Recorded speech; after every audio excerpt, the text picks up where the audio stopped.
NEET paper leak कांड के बाद सियासत भी तेज है। बिहार के नेता प्रतिपक्ष तेजस्वी यादव की पीएस को लेकर जेडीयू के नेता तंज कस रहे हैं। बीजेपी के नेता आरजेडी को साजिश में शामिल बता रहे हैं, तो वहीं विपक्ष की ओर से सरकार पर कार्रवाई की मांग की जा रही है।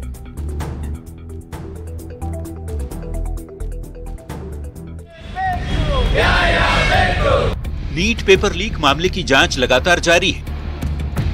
ऐसे में प्रश्न पत्र के लीक होने से जुड़े केस पर सियासत भी खूब हो रही है। जेडीयू के राज्यसभा सांसद संजय झा ने तेजस्वी यादव के पीएस को लेकर चुटकी ली। कहा, उनके निजी सहायक का नाम आ रहा है, सब तार उन्हीं के यहाँ से क्यों आ रहा है, इसकी जांच हो रही है। जो मेन एक्यूज है उसका जगह का बुकिंग तो सब वही करवाए हुए है, तो होगा ही जांच। चुनौती क्या देंगे? जब आदमी फंसता है तो चुनौती ही देता है ना। ये तो ओपन किए ना, उस सब डिप्टी सीएम सारा डिटेल लेकर के दिए हैं कि कैसे एनएचआई के गेस्ट हाउस में बुकिंग था, जो विद्यार्थी थे किसने बुकिंग कराया। सत्ता पक्ष की ओर से उठाए जा रहे सवाल पर जवाब तेजस्वी ने भी दिया। तेजस्वी यादव ने कहा, आरोप लगाने वाले दूध के धुले हैं क्या? केंद्र और राज्य में सरकार उनकी ही है, पर वे मानने को तैयार नहीं कि पेपर लीक हुआ है। हम ही लोग पेपर लीक करवाते हैं, ये लोग तो एकदम दूध का धुला हुआ सब बैठा हुआ है। सब सच्चाई कौन है? कौन है संजीव मुखिया?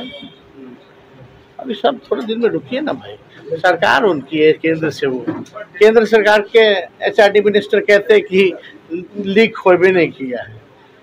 अब बताइए, पेपर लीक हुआ है नहीं हुआ है, वो तो मान ही नहीं रहे लीक हुआ।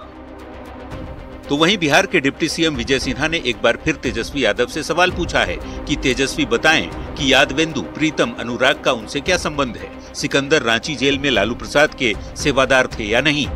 मैं तो दो ही सीधा सवाल किया है कि सिकंदर का आपके परिवार से संबंध है या नहीं, सेवादार था या नहीं, घर आता जाता था कि नहीं, नगर विकास में उसको आप लाए थे कि नहीं।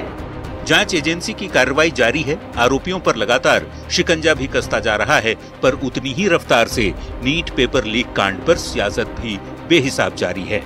न्यूज़ 18 के लिए पटना से आनंद अमृतराज, शैलेंद्र और रवि एस नारायण की रिपोर्ट। देश में हो रहे नीट पेपर लीक विवाद के बाद अब केंद्रीय शिक्षा मंत्रालय काफी सख्त हो गया है। भविष्य में पेपर लीक की ऐसी कोई घटना ना दोहराई जाए, इसको लेकर सरकार ने कमर कस ली है। शिक्षा मंत्रालय ने इसके लिए विशेषज्ञों की एक हाई लेवल कमेटी का गठन किया है, जो पारदर्शी और निष्पक्ष परीक्षा के लिए सुझाव देगी।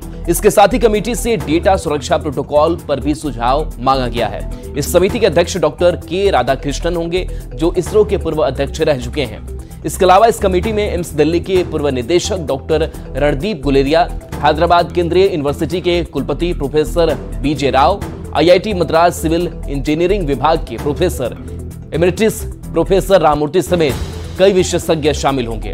सरकार ने इस कमेटी से 2 महीने के अंदर रिपोर्ट सौंपने को कहा है।